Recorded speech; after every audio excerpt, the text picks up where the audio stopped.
Many of our waiters in 5-star hotels in the coast wametoboa, wameangukia, wamejituma na wakapata. Some of these people have retired. They have worked, they have retired. They are 80 years, 90 years. They marry our 25, 10, 20, 25-year-old men. The Morans are the favorite. They are married, they get married. But behind the mind is to dispossess these foreigners. This money normally comes and they are told that you cannot buy land here because you are a foreigner. We told you in the episode that a foreigner can buy land. What he cannot buy is freehold land, but he can buy a leasehold land. So let nobody cheat you that you can't buy a leasehold land. So they are duped that they cannot buy any property in Kenya. So they send money in trust, good faith, to these, in quotes, lovers, in these quotes, good employees, in good quotes, those who served them very well. These people fraudulently register the properties in their name.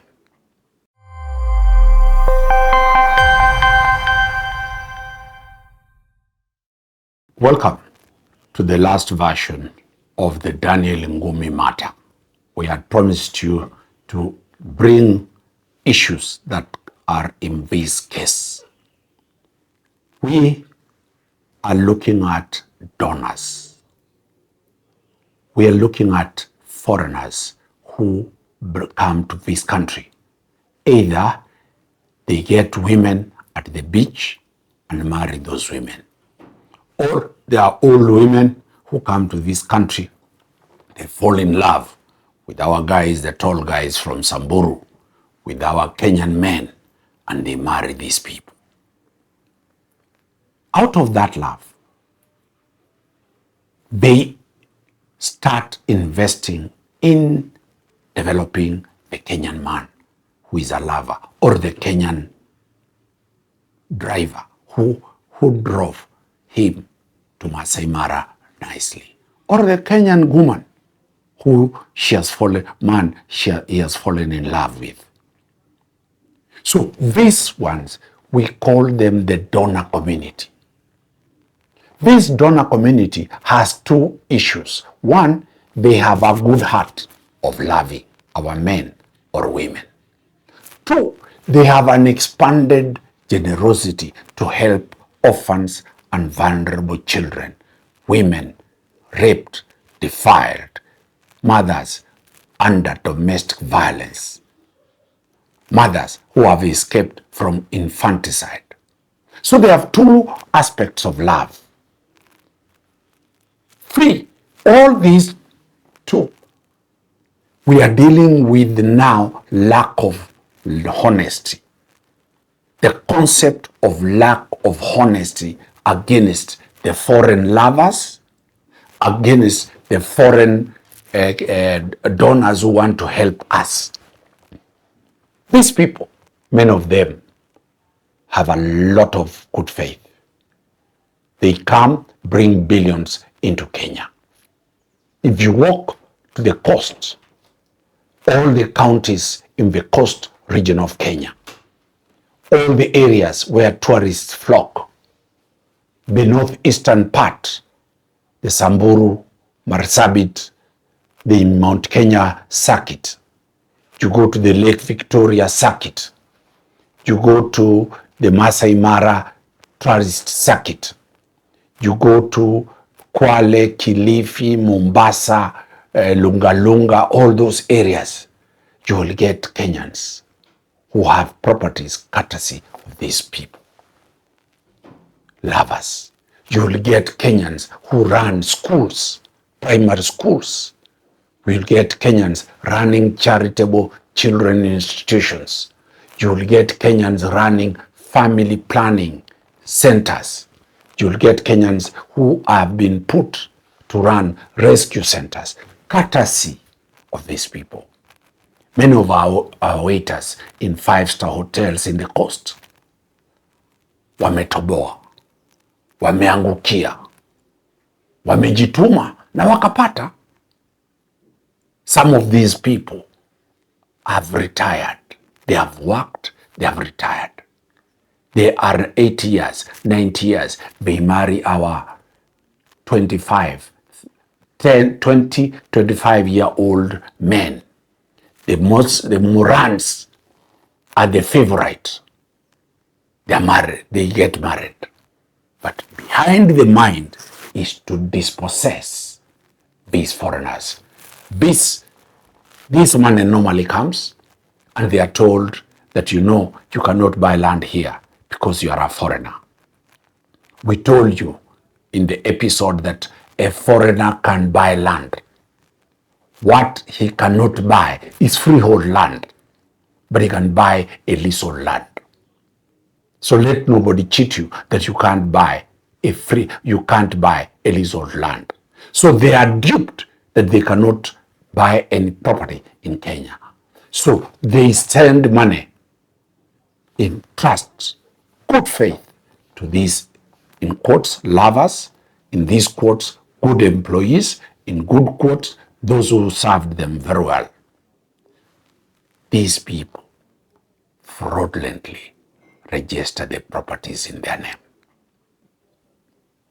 Many of these people have an interest of loving Kenya. The environment they come from is hostile.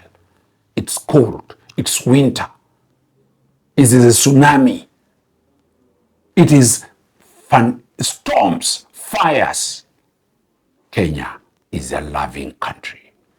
This is the case that went to the Court of Appeal in Civil Appeal number 260 of 2018, where Justice W. Karanja, Justice A.K. Murgur, and Justice J. Mohammed, all of them judges of the Court of Appeal, in July 8, 2028.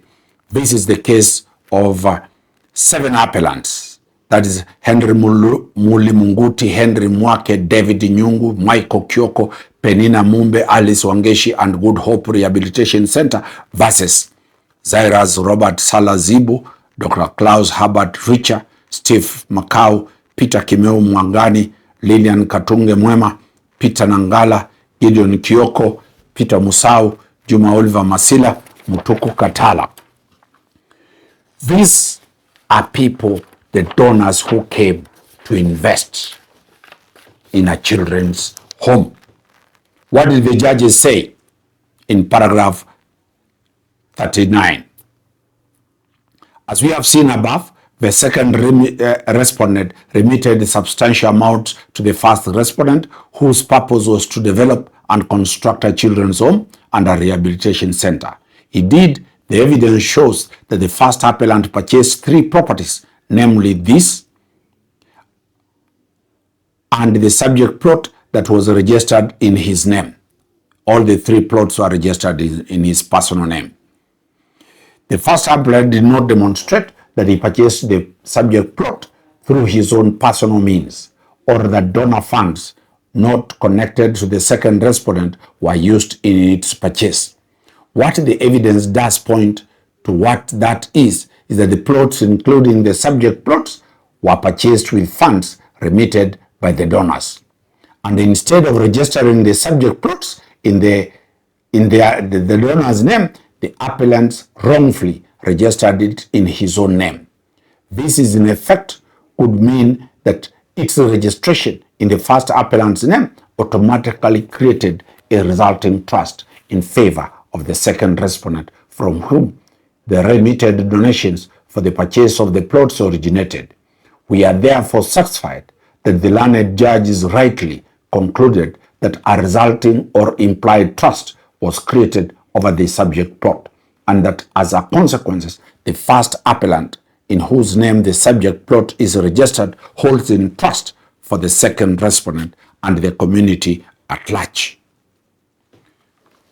The judges, Justice Karanja, Justice Murgur, and Justice Mohammed of the Court of Appeal, revoked the title deed and returned the title deed to the community and the donors.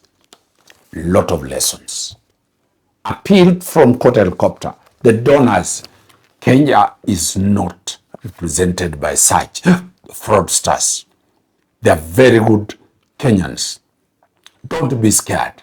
If one of you has been swindled, the Environment and Land Court is available to bring you back your property.